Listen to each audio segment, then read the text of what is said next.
धात्रे नमः। सर्वधिष्ठान धात्रे नमः। ओम जगदाधार ओम जगदाधार सर्वाधिष्ठान धात्रे नमः। सर्वधिष्ठान धात्रे नमः। ओम जगदाधार ओम जगदाधार सर्वाधिष्ठान धात्रे नमः। सर्वधिष्ठान धात्रे नमः। सच्चिदानंद भगवान की जय। सत्य सनातन धर्म की जय। सतगुरुदेव भगवान की जय।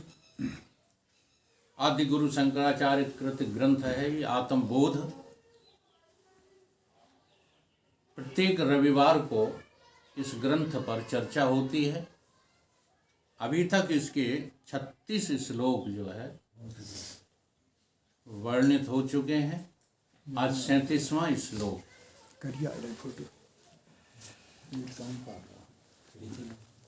आज 37वां श्लोक है।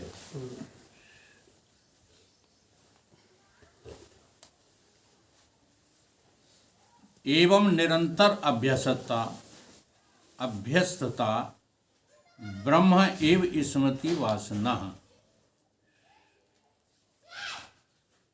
हरत अविद्या विक्षेपान रोग निव रसायनम। निरंतर जो है भजन करो। मोटी भाषा में कहा जाता है भजन करो।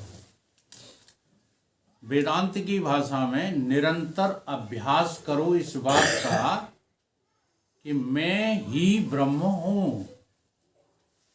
इसका अभ्यास करो। कहते हैं इसका अभ्यास कैसे हो पाएगा? कैसे हो पाएगा? अभी हमको ब्रह्म का पता नहीं, ब्रह्म कैसा है, और तुम कहते हो कि अभ्यास करो कि मैं ब्रह्म हूं। तो जरा छोटे से बच्चे की कल्पना करो। जब बच्चा पैदा होता है, 6 माह का होता है, तो उससे पता होता है कि मैं ठाकुर हूँ, ब्राह्मण हूँ, मैं देह हूँ, ये पता होता है उसको? नहीं। जैसे पेड़ पौधों को पता है कि हम देह हैं। नहीं। ठीक है। जैसे तुमने इस देह का अभ्यास कर करके वो आज पक्का कर लिया कि यही मैं हूं। ये अभ्यास से हो गया है। अब क्या करो? अब इसके जो है विपरीत जो है चलना शुरू करो। विचार करो कि मैं 3.5 हाथ का देह नहीं हूं। जब तुम ये विचार कर लोगे कि हम देह नहीं हैं, ठीक है, तब तुम अगले जो है स्टेप पर पहुंच पाओगे कि हम देह नहीं है तो कौन है। ये बात किसी से छिपी हुई है क्या कि जब आदमी मृत हो जाता है, जैसे अभी अभी हमारे दिमाग में तो वही गूंज रहा है, एक लड़के को 6 गोली मार दी, है ना? हाँ। अब मारने वाला क्या ये समझ पा रहा है कि जिससे दुश्मनी थी, जिससे उसकी दुश्मनी थी, वो तो निकल गया, इसमें से मार कहाँ पाया? सारी दुनिया मूर्खता कर रही है कि नहीं? हाँ। कोई कभी अपने दुश्मन को मार नहीं पाता और छाती ठोकता कि मैंने अपना दुश्मन मार दिया। कोई मार पाता है? क्योंकि जो मर गया वो तो पहले से ही मरा था। जिससे तुम्हारी दुश्मनी थी वो तो इसको छोड़कर निकल गया।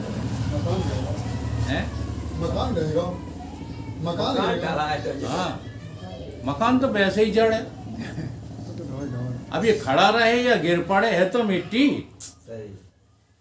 समझदार लोगों के लिए जो है बात यही है। तो समझदारी से जब भजन किया जाता है तो मुक्ति का रास्ता मिलता है, और ना समझी से भजन करते रहो, फायदा तो होता है। फायदे के लिए मना नहीं कर रहे। हाँ, इसलिए वो चौपाई दी गई है, झूठे निकसत राम तुलसी जिनके मुखन तय झूठो निकसत राम। झूठ मूठ भी तुम राम राम चिल्लाते रहोगे तो कुछ ना कुछ लाभ तो होगा। होगा ही होगा। लेकिन सच्ची तरीके से भजन क्या होता है कि मैं देह नहीं हूं। तो मैं कौन हूं? फिर अगला स्टेप कौन निकल गया? जीव हाँ, मैं जीव हूं, मैं देह नहीं हूं। अब जीव का भी देखो, अनुभव करके देखो। ये जीव भी तुम्हारा कभी तो रहता है और कभी विलय हो जाता है। जैसे दिन में रहता है, सपने में भी रहता है,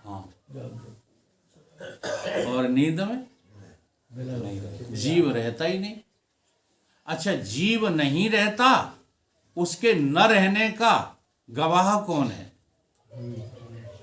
हमें तो सिद्ध हुआ कि नहीं कि हम जीव नहीं। दो चीजें सिद्ध हो गई, हम देह भी नहीं है और हम जीव भी नहीं है।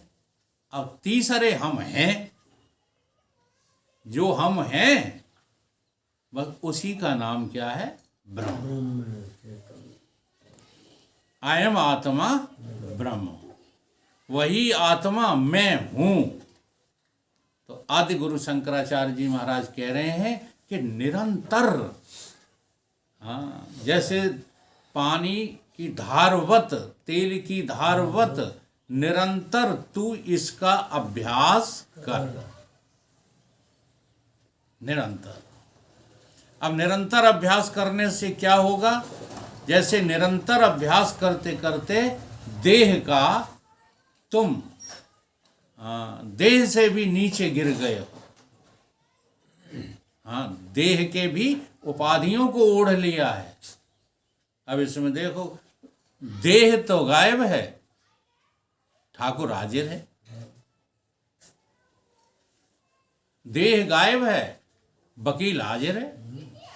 देह गायब है, लेक्चरर हाजिर है। पतन हुआ है कि नहीं हुआ? तो इसी तरह से जैसे तुमने अभ्यास से पतन कर लिया है, ऐसे ही निरंतर अभ्यास से तू उत्थित हो जा, तू अपना उत्थान कर ले। ये कह रहे हैं शंकराचार्य। उससे क्या होगा? कि उससे हरित अविद्या, ये जो तेरी अविद्या है, ये समाप्त हो जाएगी। ये तेरा जो विक्षेप है, ये समाप्त हो जाएगा। तुम चाहे जितने जो है ज्ञानी और भगत बने रहना, चाहे जितने तुम जो है नाम जपने वाले बने रहना, हाँ, वो चाहे जितने पूजा पाठ वाले बने रहना, चाहे जितने ब्रह्म ज्ञानी भी बने रहना, अगर तुम्हारे शरीर से संबंधित किसी की डेथ हो जाती है, तुरंत खबर सुन के धक होती है कि नहीं होती है? अच्छा, ज्ञानियों को नहीं होती। बस यही तुम्हारे ख्याल गलत हैं। ये सबके यहाँ होती है, पर हम में और ज्ञानी में फर्क क्या है? ज्ञानी संभल जाता है, हाँ, उस जो है विक्षेप को, अब उसने जो है अविद्या को नाश कर लिया है, इसलिए वो संभल जाता है कि अरे ये तो सब झूठे खेल हैं, अब नाटक तो सबके साथ करना ही पड़ेगा। ठीक है, तो वो नाटक अभिनय करता रहता है व्यवहार का, व्यवहार में फंसता नहीं है। और अज्ञानी अविद्या से जो युक्त है, वो इसी जो है संसार में फंसा रहता है। तो अविद्या का नाश हो जाता है, अविद्या के कार्य का, विक्षेप का भी नाश हो जाता है। क्योंकि उन्होंने उदाहरण दिया कि रोग को नाश करना है तो औषधि की जरूरत होती है। तो ये एक रोग है। आदिगुरु शंकराचार्य की प्रश्नोत्तरी में ये प्रश्न आया है, रोग क्या है? संस्कृत में ही है, बोलिए आप, कैसे पूछा उन्होंने? किम रोग? भव एव साधु। उस रोग का नाम क्या है? संसार। ये संसार क्या है? रोग किम औषधम, तो औषधि इसकी क्या है? हाँ, मैं ब्रह्म हूं, ये इसकी औषधि है। अगर भवसागर से पार जाना है तो तुम्हें मैं ब्रह्म हूं इसकी जानकारी करके और भजन करना ही पड़ेगा। अब जरा महाराज जी ने जैसे समझाया है, ये तो मेरी भाषा हुई, अब थोड़ा महाराज जी भी क्या कह रहे हैं। मैं ब्रह्म हूं, अहम ब्रह्मस्मि की प्रबल वासना होनी चाहिए। जैसे किसी को स्त्री की वासना होती है प्रबल, किसी को धन की वासना होती है प्रबल, किसी को पुत्र की वासना होती है प्रबल, पुत्रेषणा वित्तेषणा, किसी को लोक की वासना होती है प्रबल, होती है कि नहीं? तो ऐसे ही प्रबल वासना जानते हो, नेताओं को काय की वासना है? पद की। है ना, लोकेशणा। ऐसे ही पिता को अपने पुत्र से जो मोह होता है उसे क्या कहते हैं? पुत्रेषणा। हाँ, अब वो एक ही बात है, नातीषणा। हाँ, एक ही। नहीं तुम जो कहोगे हम अब पुत्रन से तो हमारा बड़ा बिगाड़ खाता है, तो नाती तो है। अरे कंधाप उनकी नाक पहुंचत रहा, ये नातेषणा है। देखो साधु हंस रहे हैं जी, इसलिए हंस रहे हैं कि हम तो हमें छुट्टी है। नहीं, हकीकत है। नीके जो है, क्या कहा गया है, बुढ़ापे में जब उनको मनु शत्रुपा को अपने बाल सफेद दिखे, हाँ, जन्म बेकार चला जाएगा। इसलिए हम तो कहते हैं कि जो है, भले यादव लोग विरोध करें, इन्हें चाहे कुछ शंका हो जाए, हम तो कहते हैं मंडल वालों को सब लोग भटवानपुरा रहो चल गए।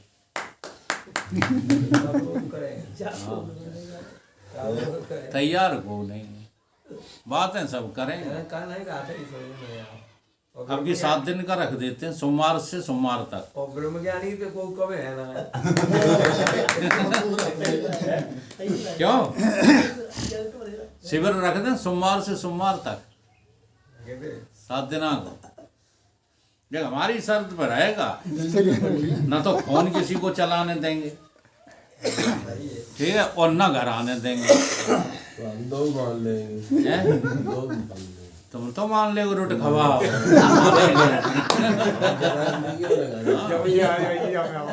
आने दो, हकीकत तो हकीकत कही जाएगी। तैयारी करो, 7 दिन का तभी रखा जाएगा जब ये शर्तें मंजूर होंगी। होरी बात तब तक 7 दिन का शिविर नहीं रखेंगे। होरी भी चंपारी फिर तो होरी का कर लेगी, आएगी होरी होरी जैसे जैसे कंथा घर रहे तैसे रहे। अब भी होरी की जो है कामना वासना, वही तो कह रहे हैं। अरे भाई यहाँ पर ये तो तैयार नहीं हो सके। अभी जो है ये वासना खत्म होगी, तब मैं ब्रह्म हूँ की वासना जो है दृढ़ होगी। जब तक ये खत्म नहीं हो रही वासना, पुत्रेषणा, लोकेषणा, वित्तेषणा, ये खत्म नहीं हो रही, तब तक मैं ब्रह्म हूं की वासना पक्की नहीं हो सकती।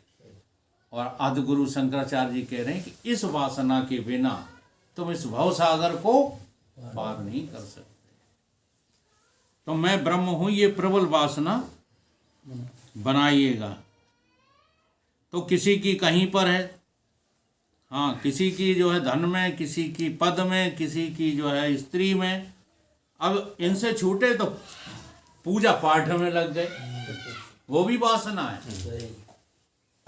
तीर्थाटन में चले गए।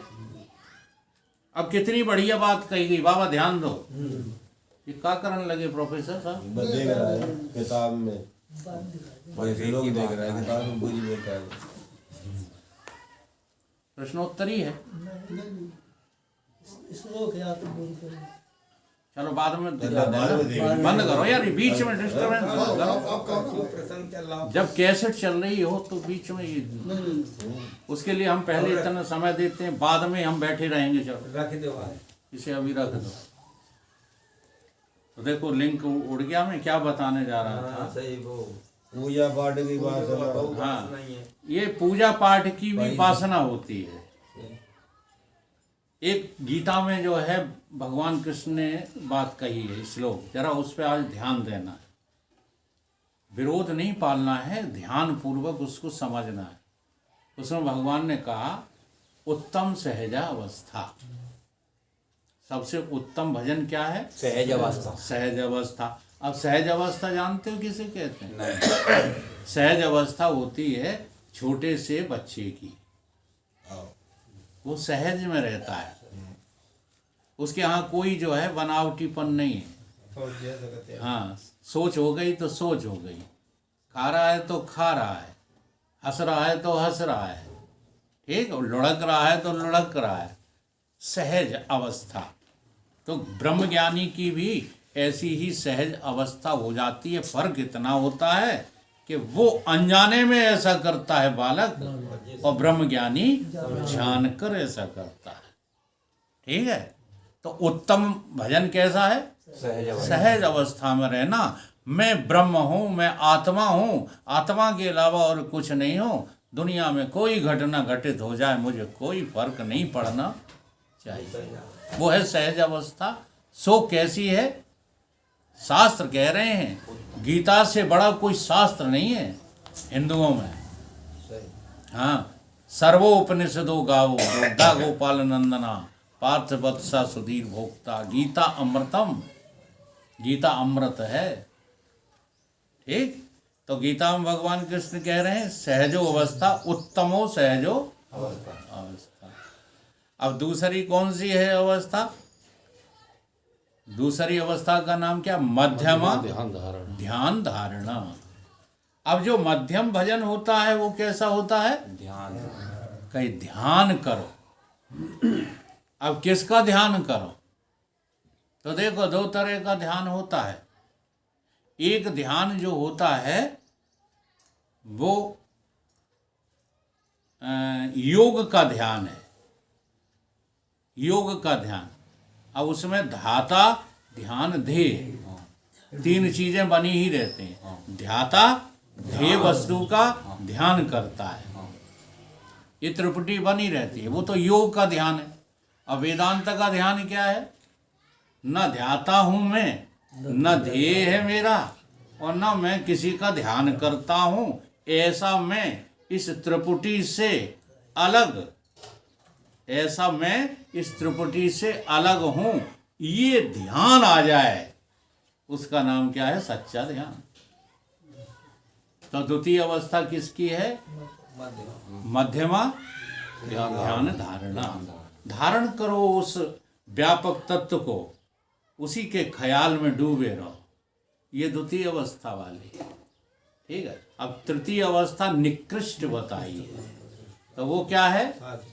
हाँ, शास्त्र चिंतन या पठन पाठन या ये सत्संग, ये अपना भजन ही चल रहा है। ये मत सोचा करो कि सत्संग करते हैं हम, भजन कहाँ करते हैं। अरे ये भजन ही चल रहा है, लेकिन है कौन सा? निकृष्ट। हाँ, तीसरी थर्ड क्लास का डब्बा है। हाँ, और कोई बात नहीं, पहुंचोगे वहीं। अच्छा, थर्ड क्लास में बैठे हो, एसी में बैठे हो, या माल के डिब्बे में बैठे हो, पहुंचोगे कहाँ? जहाँ ट्रेन जाएगी। तो गंतव्य हमारा वही होना चाहिए। हम किसी भी तरीके से जो है चालू तो करें भजन, और तीर्थाटन अधमा अधम। जो तीर्थ में लगे पड़े हैं वो कैसे हैं? अधमो अधम। दूसरा एक श्लोक बताएं, इदम तीर्थम भ्रमंति तमसः जना।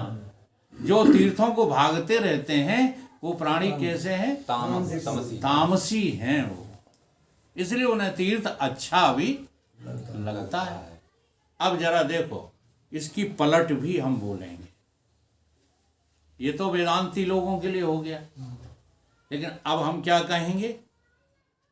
हम कहेंगे लोगों को लाइन पर लाने के लिए कि प्रथम अवस्था है तीर्थ करना, ये पहली साधना है। जी हाँ, अगर आपको तीर्थों में रुचि नहीं है, क्लब में जाने की रुचि है, समझ रहे ना, और नाच गाना देखने की रुचि है, ताजमहल देखने की रुचि है, कुतुब मीनार देखने की रुचि है, तो अभी भगवान के भगत नहीं है आप। भगवान के जो भक्त होते हैं उनकी प्रथम साधना क्या है? तीर्थाटन करना। तीर्थाटन इसलिए किए जाते हैं कि मुझे इसी जन्म में भगवान को ढूंढना है, ठीक। और द्वितीय स्थिति क्या होती है? जब तीर्थाटन करते हो तो वहां पर तुमको जो है बहुत सारी बातें सुखी करेंगी, वहां दुखी भी करेंगी। जैसे नीमसाड़ की परिक्रमा करो, ठीक, एक बार कर आए और इतने दुखी भये हम कि निर्णय ले आए कि आज के बाद परिक्रमा नहीं करेंगे। जी हाँ, अगर तीर्थ तुमने किया और तीर्थों से अरुचि नहीं हुई तो तुमने तीर्थ किया ही नहीं। ये है हकीकत। योग वशिष्ठ में यही सब बताया जा रहा है कि राम जी तीर्थ करके लौटे हैं तो उनका मूल लटक गया, उदास हो गए हैं, उदासीनता आ गई है। तब गुरु जी पूछ रहे हैं तो राम जी बता रहे हैं कि तीर्थाटन करके हमने क्या पाया? हमने ये पाया कि दुनिया बेकार है। तीर्थाटन करके उनको पता लग गया। और यहाँ रोज तीर्थ जाते हैं, पता होता कुछ लगता ही नहीं। हाँ, तो जब तीर्थ से जो है हमारा जी भर जाए तो फिर हम क्या करें? फिर हम भगवान की कथाओं में ध्यान दें, पठन पाठन में ध्यान दें। और पठन पाठन में मन लग जाए, कथाओं में मन लग जाए, तो उससे आगे का जो है, आगे की श्रेणी क्या है? ध्यान धारणा और समाधि में हाँ मन को लगा दो। और यदि समाधि लगने लग जाए तो फिर जिज्ञासा होनी ही चाहिए, होनी चाहिए कि नहीं, कि जो समाधि में गया था वो कौन है, और जो समाधि के समय भी रहा मौजूद वो कौन है। तो ऐसी जिज्ञासा का नाम क्या है? ज्ञान। इसी को तो ज्ञान कहते हैं। तो सबसे फिर जो है ज्ञान की प्राप्ति उत्तम अवस्था है। तो क्रम ऊपर से नीचे और नीचे से, समझ में बात कुछ आई? तो तुमको जो है ये अभ्यास करना है। क्या? मैं ब्रह्म हूं। ये अभ्यास करने के लिए अभ्यास तोड़ना पड़ेगा कि मैं पूजा पाठ करने वाला हूँ, मैं तीर्थ करने वाला हूँ, मैं ठड़ेश्वरी हूँ, मैं भगेश्वरी हूँ, मैं मूड़ेश्वरी हूँ। ये सब त्यागना पड़ेगा।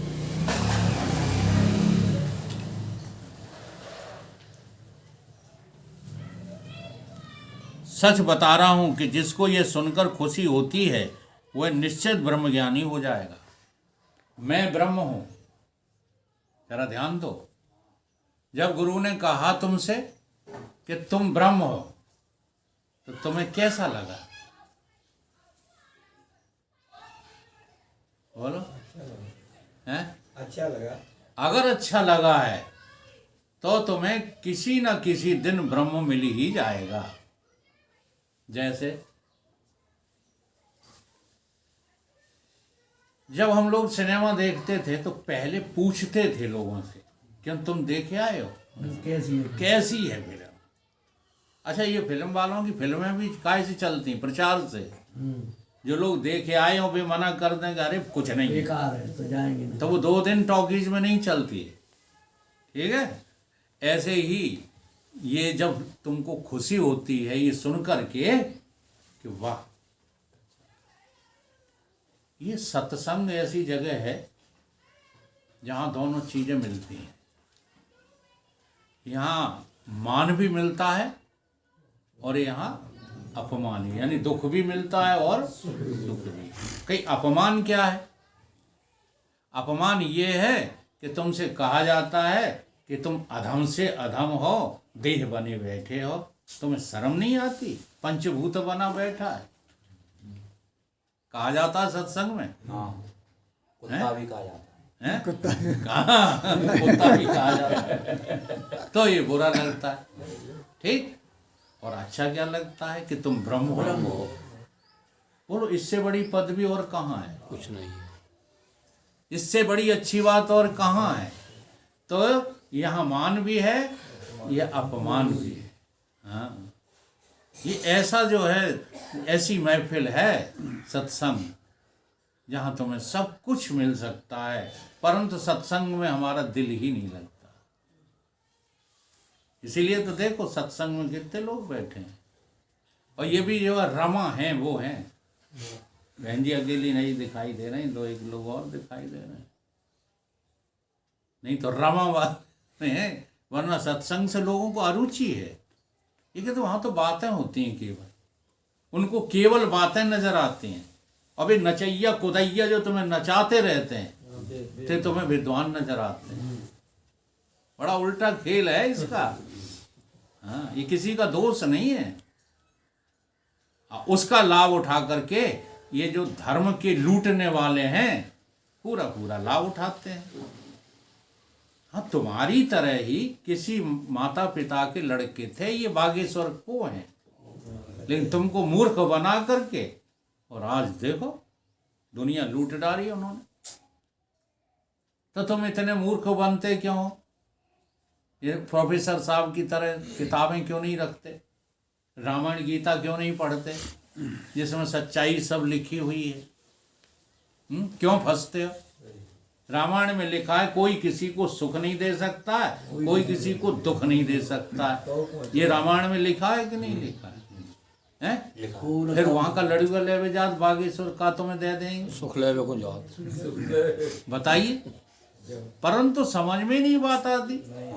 अधाधुंध भागते रहते हो, लुटते रहते हो, शरीर की मेहनत करते हो, पैसा खर्च करते हो, और वहां जाके धक्का खाते हो और लुटते हो, और उसे विद्वान बताते हो। जो महामूर्ख है, महामूर्ख को विद्वान बताते हो, और जो विद्वान है, जो ज्ञानी है, वो तुम्हारी नजर में क्या है? सत्संग का विचार। विचार प्रोफेसर साहब और वकील साहब का कहते विचार सत्संग। हाँ, हमारे विषय में तो अब कम कर दिया लोगों ने, इनके विषय में ज्यादा कहा। भी सवेरे से संजानो, हाँ, व्यर्थ में घूमत रहा।